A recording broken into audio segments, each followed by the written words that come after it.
Welcome back to Sex Prisoners, Culture Bandits Volume 3, Part 2. If you haven't seen Sex Prisoners, Culture Bandits Volume 3, Part 1, you can find the link in the description. It is my recommendation that you go and watch Part 1 before proceeding with Part 2, but I can't make you do it. It's all on you. Anyway, we're going to proceed with Del Jones' chapter on sex prisoners in U.S. mind control. We understand that systems of oppression, as they become more legitimized and entrenched, they prefer not to have to use open violence and coercion on their subjects or the colonized or even citizens. They prefer consent of the governed, or for that air of legitimacy, or more appropriate, not consent, but manufactured or manipulated consent.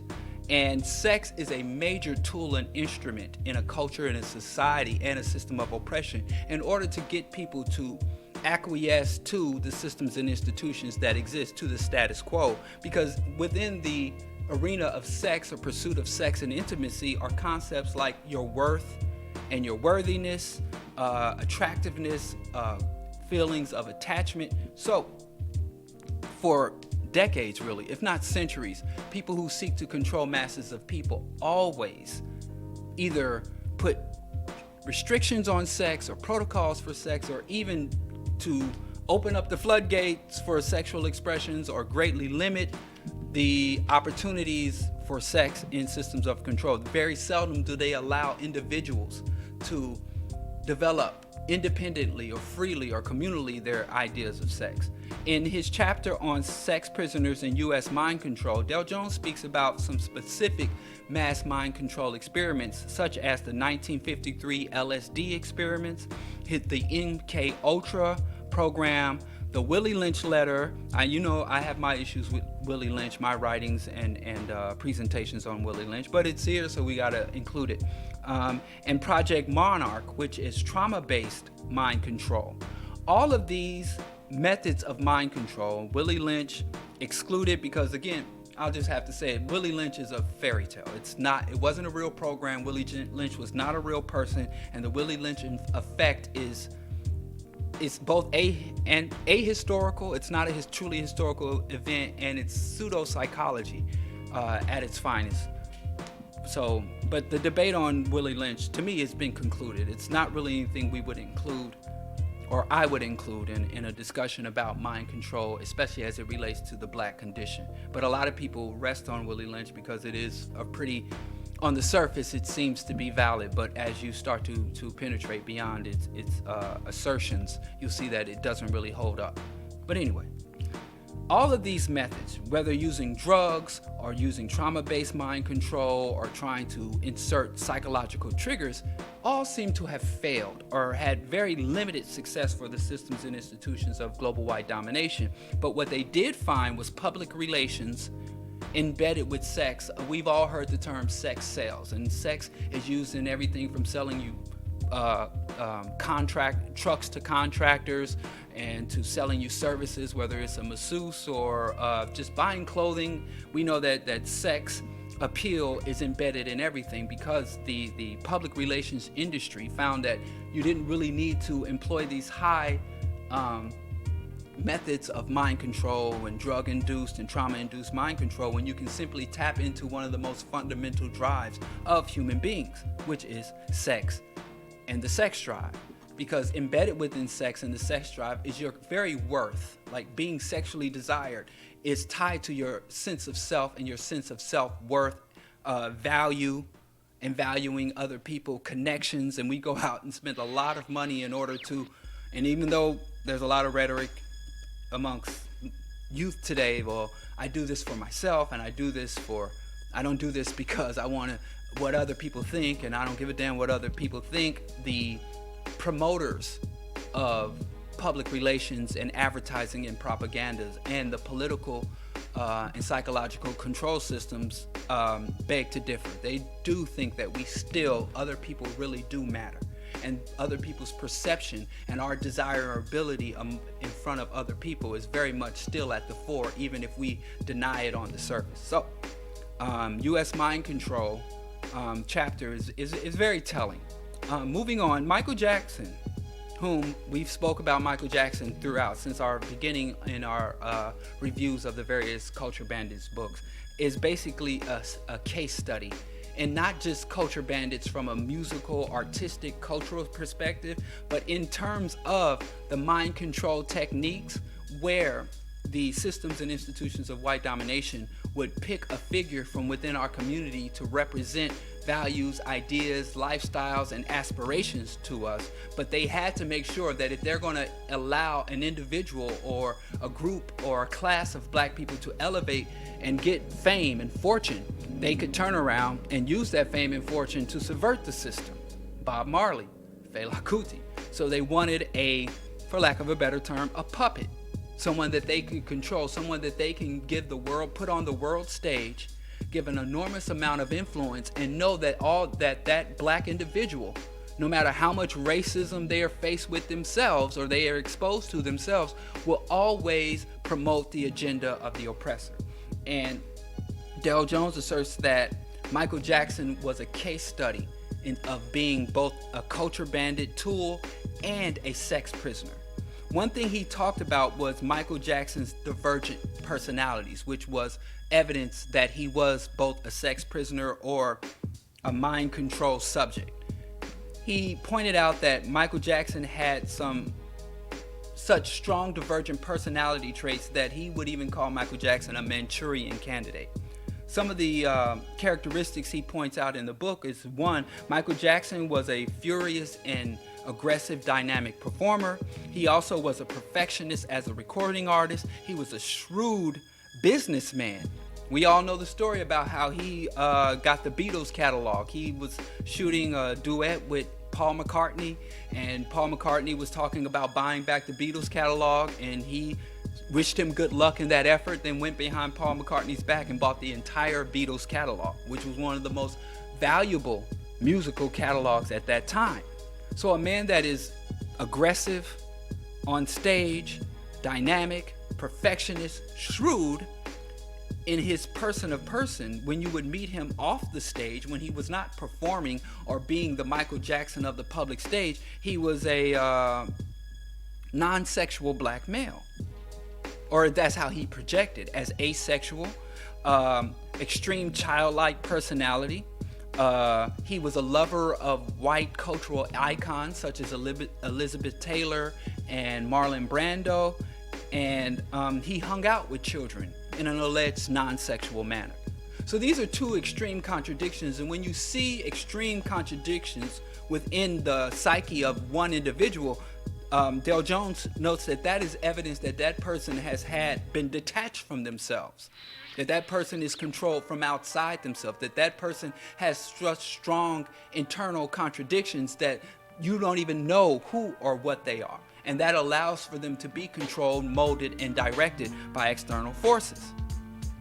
Diallo Jones states that don't be naive. Michael Jackson is not a creature of his own making, but a packaged product. Then repackaged and repackaged. Once the music stops, he reverts internally to a tiny voiced little girl, a shy child with fear of the adult world, scared as a voiceless victim of secrets left untold. Which is very powerful for one of the most iconic individuals. We all know about the tabloid element of Michael Jackson, but Michael Jackson was much more than just the king of pop or a tabloid. He was a cultural force and a cultural institution. Another thing that Diallo Jones points out is that throughout his life, Michael Jackson was always entangled to or connected with religious cults. And we all know about religious cults are laboratories for individual and mass mind control. Michael Jackson was associated with the Jehovah's Witness up until 1987, and he actually was going to shun his family at the request of the Jehovah's Witness elders and leadership of the Kingdom Hall. And he told his sister, very close sister Latoya, that he intended to shun and cut off his entire family from any contact and cut them off financially. And what saved Michael Jackson, or prevented Michael Jackson from doing that, is he went to, again, his white mentor, Marlon Brando. And Marlon Brando instructed him that that would be a mistake and that he shouldn't shun his family on behalf of the Jehovah's Witness cult. And in 1987, he officially left the cult, even though there's speculation that he still adhered to many of their cultish teachings. Shortly after leaving that cult, he got associated with the Unification Church, which isn't very well known in the black community, which is the cult founded by a man by the name of Sun Myung Moon, who has passed away, but it was a very wealthy and very powerful cult. In fact, even Farrakhan in the Million Family March got entangled with the Unification Church and Sun Myung Moon, which is a discussion for another day. I think it is something we should look into, how a lot of times black leaders will use their influence to feed us into external cultures and external movements and ideologies. So Farrakhan had an intimate tie. But anyway, the Unification Church wanted to have Michael Jackson help promote their cult. And they were literally writing $50,000 checks in the late 80s and early 90s to Jackson's mother and father to coerce or coax Jackson into doing shows and being publicly associated with the church. But that was relatively short-lived, and shortly after that, he gets involved with Scientology, and he married a very prominent Scientologist by the name of Lisa Marie Presley, aka Elvis Presley's daughter. So throughout his entire life, Michael Jackson was handled. He was involved in institutions and groupings and with individuals who are known to be engaged in mind control, manipulation of sex, and sexuality and one's identity, the splitting and deconstruction and remanufacturing of one's identity. Michael Jackson was very detached from the community, as though he gets unquestioning love from the black masses. He's never really demonstrated any love for black people beyond, that interview with Oprah where he said he's a proud African American with his mouth, but I've never seen any demonstration up until the 3 children he left behind and left all his wealth to. But there was one instance that Del Jones spoke about when he was shooting Bad. And if you see the Bad video, it's shot in very ghetto, dark places, in subways and alleyways. And Michael Jackson, sorry about that. And Michael Jackson thought that the Bronx and the dilapidated areas that the video was being shot in were actually sets for his video. And when he found out, no, we're shooting on location, this isn't a set, he genuinely was confused and asked if people actually lived there. He asked Martin Scorsese, because Martin Scorsese recounted in an interview, do people really live here?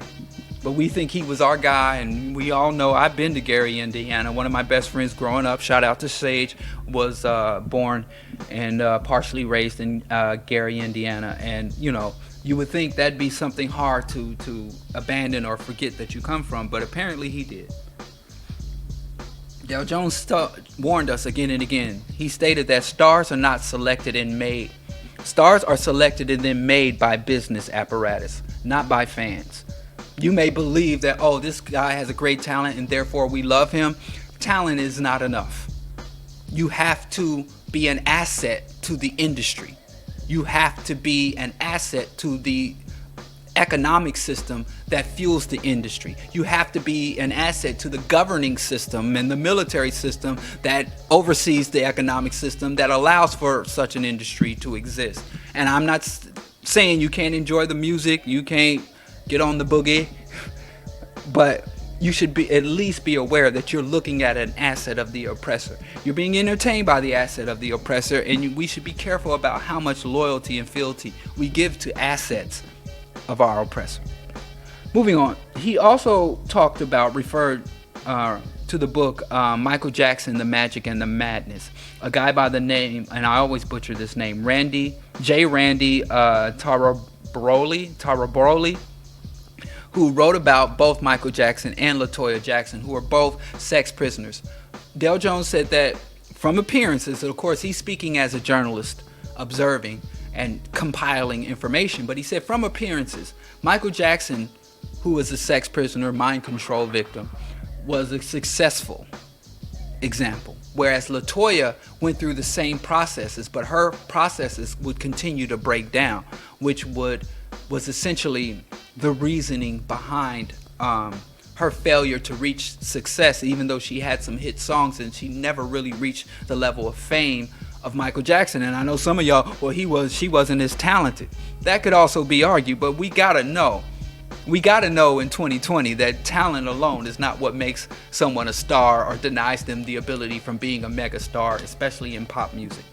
But I digress. LaToya and Michael Jackson both stayed home into their early 30s. The only time they really got out from under their father is when Michael Jackson signed on to make The Wiz, and he had to move to New York to shoot on location. And that's when Michael Jackson got into the Studio 54, which was also a lot of drugs and mass sexual manipulation in the Studio 54 era. But as they got into their late 20s and 30s and started to go out into the world on their own, LaToya Jackson, her programming and her adherence to the programming started to break down, and she started to speak out about the abuse she suffered as a child and the abuse she saw going on up into and including Michael Jackson's abuse of children. At around that same time, Joe and Katrina Jackson handed her over to a mobster, a pimp, a criminal. They negotiated to make a known mafia figure her handler, and who later became her husband and her abuser. And he would beat her, he would have her pimp her out, basically having her pose nude in magazines and all of this other behaviors, where Gerald Jones asserted it was to reprogram her because her initial programming had broken down. And then he also touched on Janet Jackson, who also seems to have gone through this process. And if you go back to Janet's earlier musical emergence as a musical artist, she went from a sweet little girl on television to this extremely talented artist. But if you look at the Pleasure Principle and Rhythm Nation and her earliest hit and rise to stardom, she was rather chaste in her appearance and in her public image. I mean, literally, she'd wear starch collars up to the tip of her neck, not showing only skin you would see is her hands and her face, jack boots and military epaulettes. And then later in her career, she became like an S&M goddess and doing literally striptease on stage and inviting fans on stage for lap dancing. Now, I'm not condemning either. I'm not a prude who says, yes, I like to see women covered, or is that a prude? Yes. And I'm not saying that it's forbidden for her to want to be an S&M dominatrix later. But when he said you see these divergent images and there's really no natural evolution, but you see it's kind of seems like it's calculated, he said that is evidence of mind control through sexual abuse, trauma-based abuse, drugs, but ultimately PR, public relations, propaganda, indoctrination.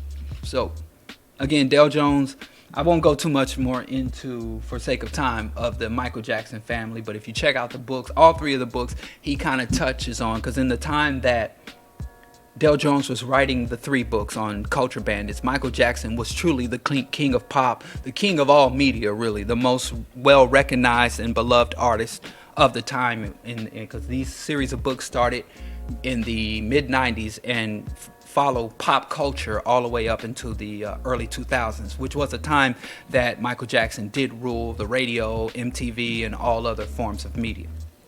But moving on, he also touches on the destruction of reality. Dale Jones aligns with Amos Wilson when he said, in order for a brutish minority to govern over the global majority, everything in the world must be turned upside down. People cannot have a functional relationship with reality, an ability to perceive, comprehend, and engage with reality and allow for such a state of the world to exist. For one man to have over $100 billion, more money than the bottom one individual having more money, personal wealth than a billion other people. That is not a world that could exist unless people were able to adopt alien realities or non-reality as reality. Dale Jones said that one of the people that was a big contributor to this non-reality creating of this fictional world, really a utopian world.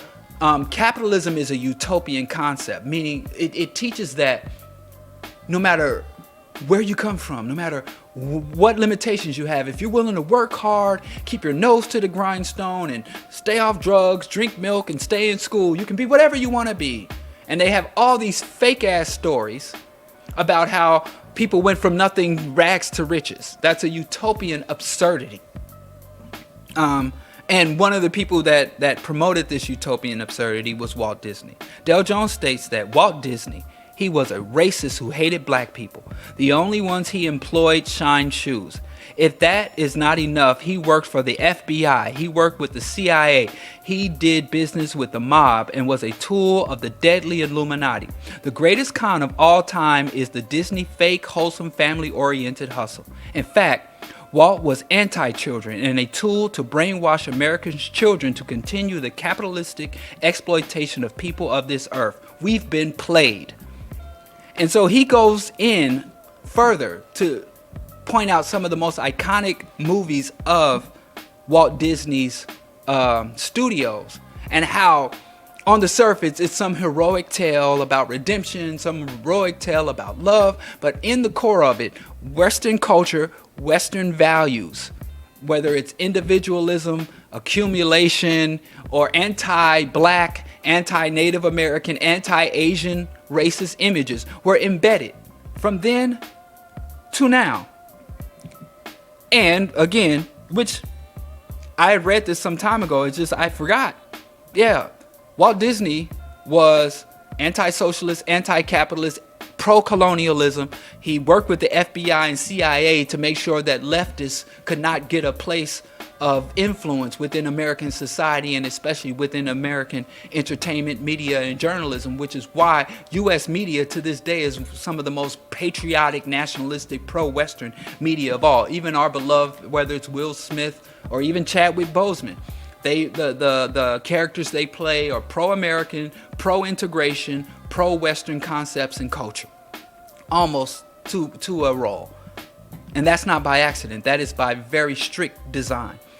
But Dale Jones goes on to say, the products of Disney's always support the value system and moral code of Western philosophy. Whether the story is about a man or beast, the intent is the same. Sell capitalism, feudalism, satanic subliminal images, occult beliefs, and the Western worldview.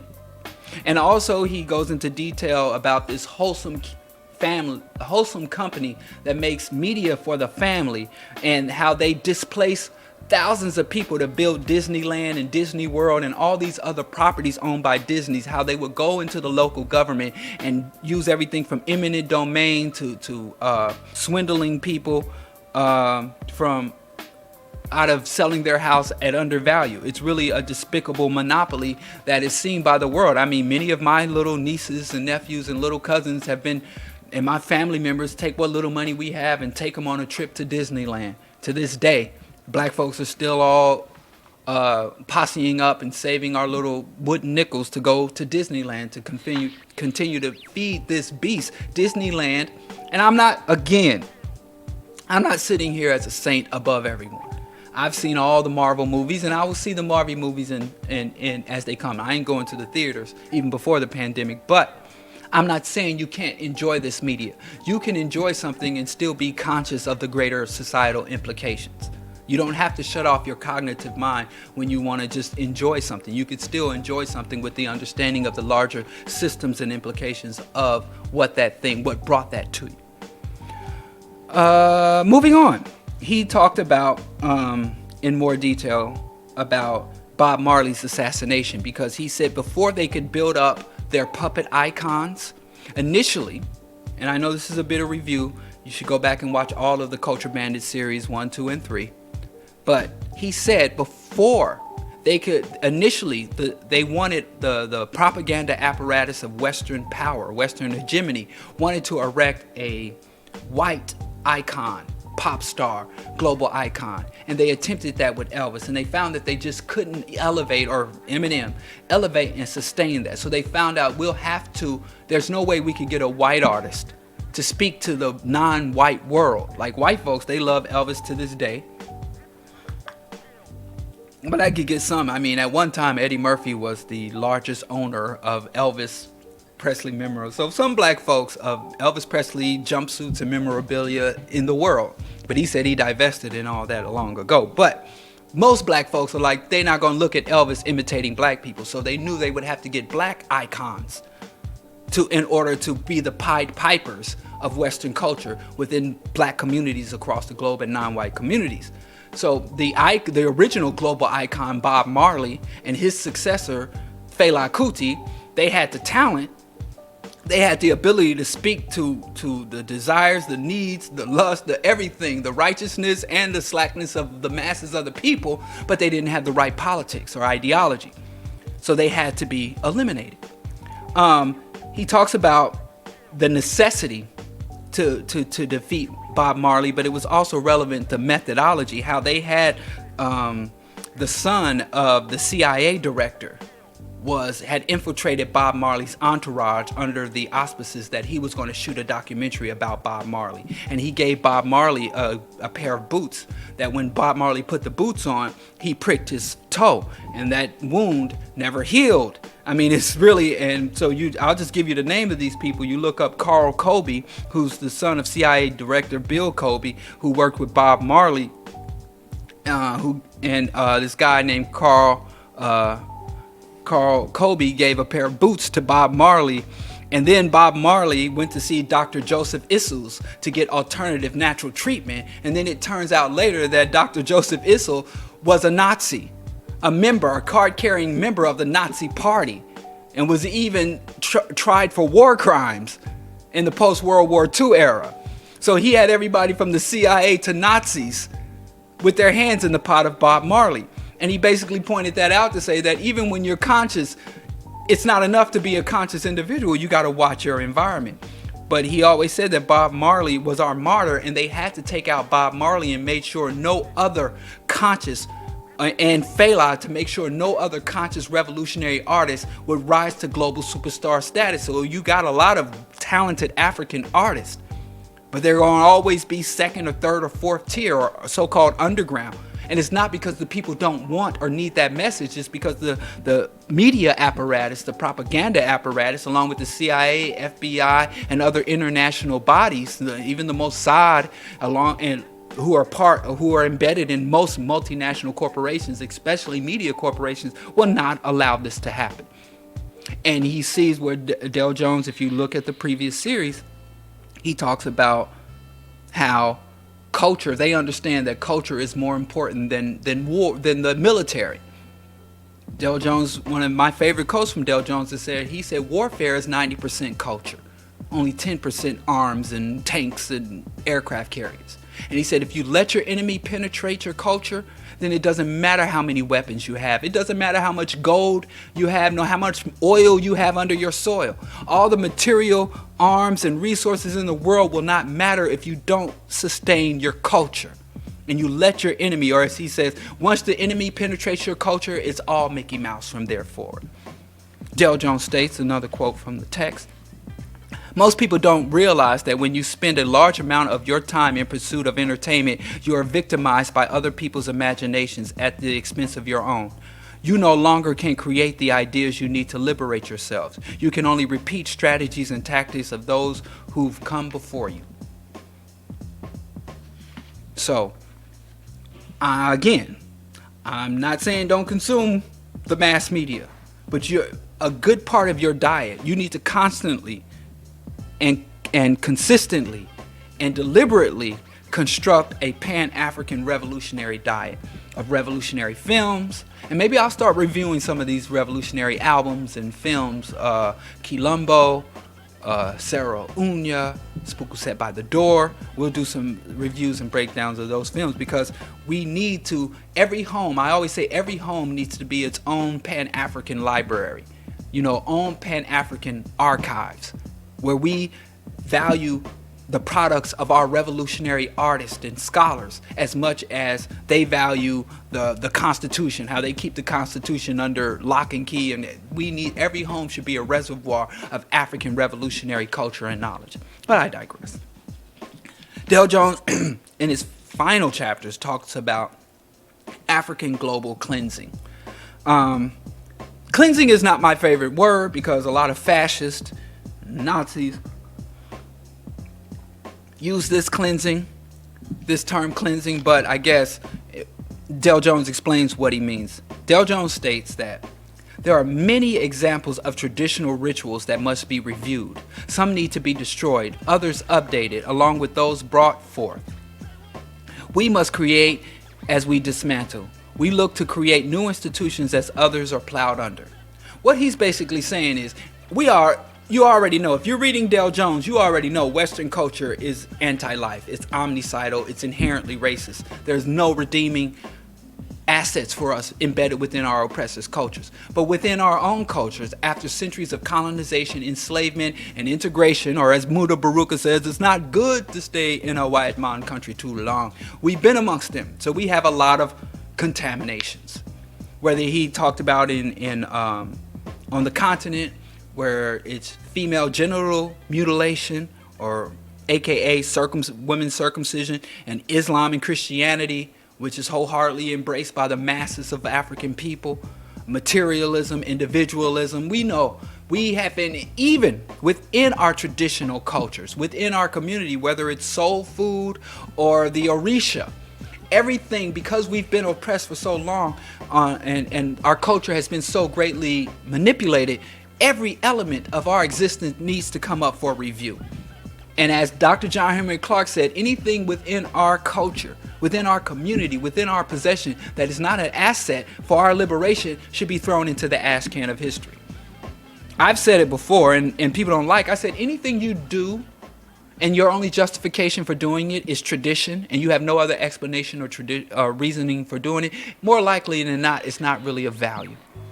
And I know a lot of African people, because our culture has been under relentless attack by our oppressors, we don't like to criticize our own culture or do internal criticism. But again, this global African cultural cleansing is an internal thing. It's not something that we share with the world, or we do before the world, or we even have to explain or justify to the world. There's also a chapter on adultery, and Dale Jones takes a pretty progressive look. It's like, again, it was over a decade since I read this book, and I reread the book to do the review.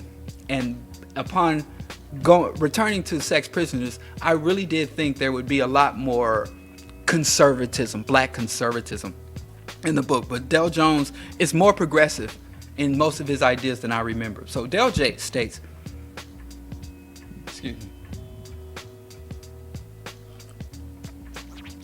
Dale Jones states on adultery, no, this is not Puritan shit.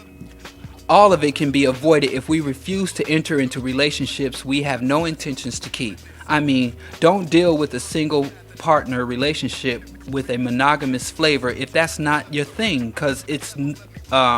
because your word is bond. Many of us should be upfront and keep the relationship open if that's how we plan to deal. There are many ways to conduct a relationship. We can be creative.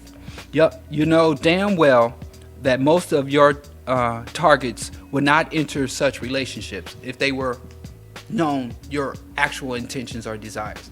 So Dale Jones is not speaking up for monogamy or nuclear relationships. He's saying he wants honesty. He thinks that we should articulate our desires, and we should pursue our desires, but not at the expense of other people's well-being or other black people's well-being. This is quite progressive. Finally, and this is the part on homosexual invasion of our culture. This is in the epilogue.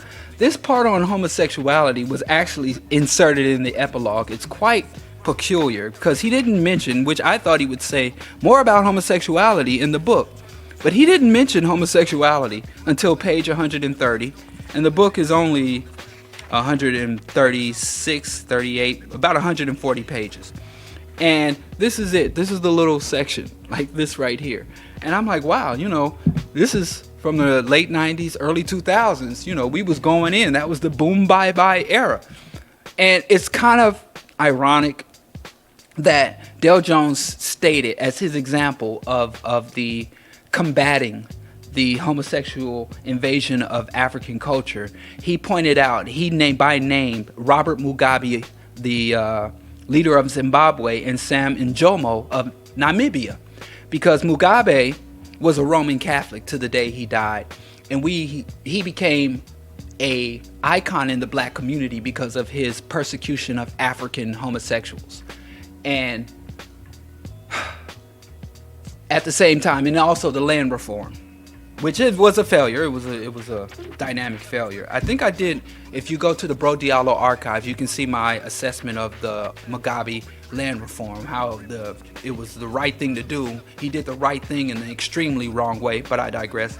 But he was the head of the Roman. He was a member of the Roman Catholic Church, and the Roman Catholic Church had a very powerful presence in Zimbabwe, and the Roman Catholics were doing in Zimbabwe the same thing they did everywhere else, preying upon children. The priests were molesting children of Zimbabwe, and at the same time Mugabe was persecuting consenting African adults who were engaged in gay or lesbian relationships. At the very same time, he not only ignored the Catholic Church predation against African children, he provided them shelter from other critics and Zimbabwean activists. And then you go on, so I think that's a very bad example to show for Mugabe. But it's very hard to critique Mugabe because he now has icon status. But it's the same thing in Namibia. Namibia is one of the most liberal, progressive sub-Saharan African nation. That is one of the first African nations to allow for gay marriage. It is very open and liberal and even protective of the LGBT. So it's ironic that Dell would use those two nations that are pretty much polar opposites in terms of how they respond to the rights of LGBTQ African people. But that's it in the epilogue. I don't know why that all of a sudden got inserted, and it was actually written well after the book was published and inserted in the epilogue, which is very curious. But what do you want from me? That's what's in the book. You can do your own evaluation and review. Of course, I do respect the plight of all African people. I don't discriminate against our brothers and sisters from the LGBTQAI plus community. I don't think there's any really cachet or anything to be gained in that. But many of our elders and many of our people now do. So that's just something we continue to struggle with. But that pretty much concludes our Dale Jones Culture Bandits series. Culture Bandits Volume 1, Culture Bandits 2, The Annihilation of African Images, and Sex Prisoners, Culture Bandits Volume 3. I'm so happy you guys were with me. Again, you'll find part 1 to this video in the description underneath the video. Shout out to Dale Jones and his memory. We're going to work to get these books back out to the people because a lot of people have asked me about, they wanted to read these books and review them themselves and get the insights from our late great ancestors Dale Jones, but they're hard. So we're going to work on that.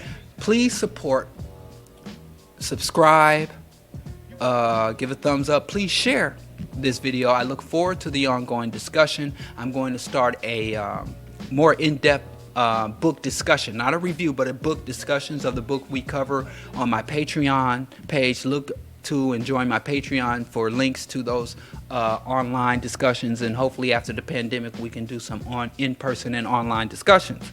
I think that's it for it. Is there anything else to announce? Oromo? Anything else to announce? African World Order.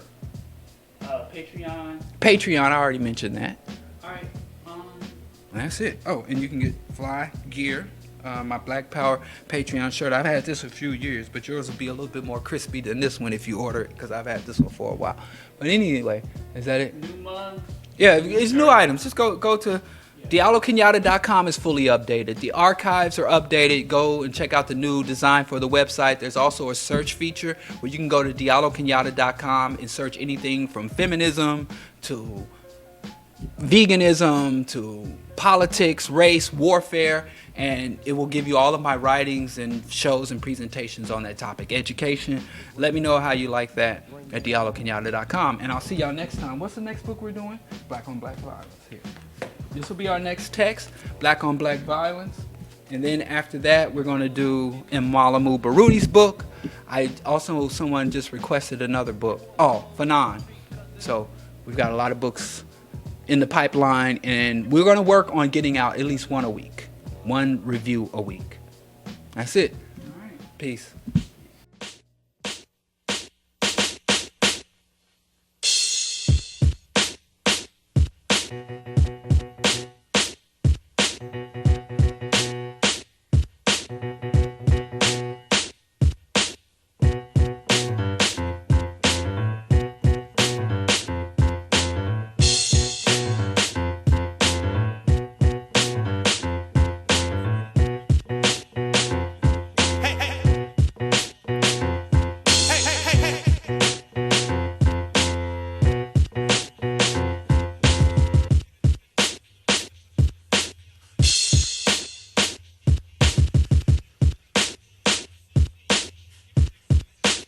Marley.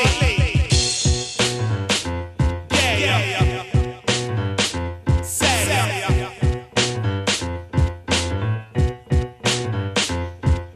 So. Guan.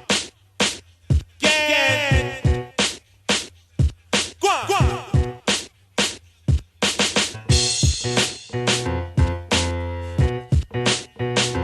Fake in it.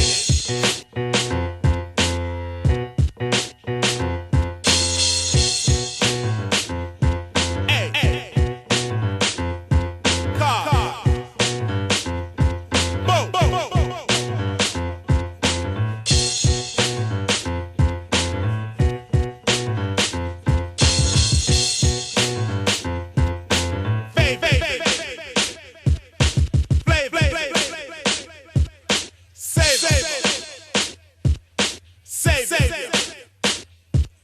I gave you. Fuck it. Bluff it. Nothing.